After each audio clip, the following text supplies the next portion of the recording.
പെരിയാറിൽ രാസമാലിന്യത്തിന്റെ സാന്നിധ്യം കണ്ടെത്താനായില്ല എന്ന് മലിനീകരണ നിയന്ത്രണ ബോർഡിന്റെ report. Fort Kochi sub collector report ഇന്ന് ജില്ലാ കളക്ടർക്ക് കൈമാറും. വിവാദങ്ങൾക്ക് പിന്നാലെ ഏലൂരിലെ മലിനീകരണ നിയന്ത്രണ ബോർഡ് ഓഫീസിലെ പാരിസ്ഥിതിക എഞ്ചിനീയറെ സ്ഥലം മാറ്റി. മീനുകൾ ചത്തതിൽ കർഷകന്റെ പരാതിയിൽ പോലീസ് കേസെടുത്തിട്ടുണ്ട്.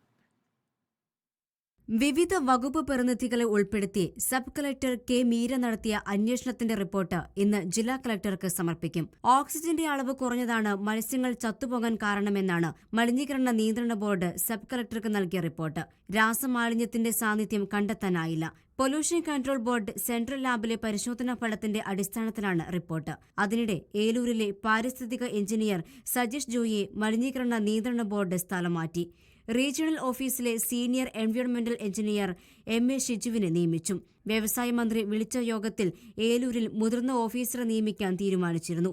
ഇതിന്റെ ഭാഗമായാണ് സ്ഥലമാറ്റമെന്നാണ് വിശദീകരണം. പെരിയാറിലെ മത്സ്യക്കുരുതിയിൽ കർഷകന്റെ പരാതിയിൽ ഏലൂർ പോലീസ് കേസെടുത്തു. ഏലൂർ നഗരസഭയും പരാതി നൽകിയിരുന്നു. റിപ്പോർട്ടർ, കൊച്ചി.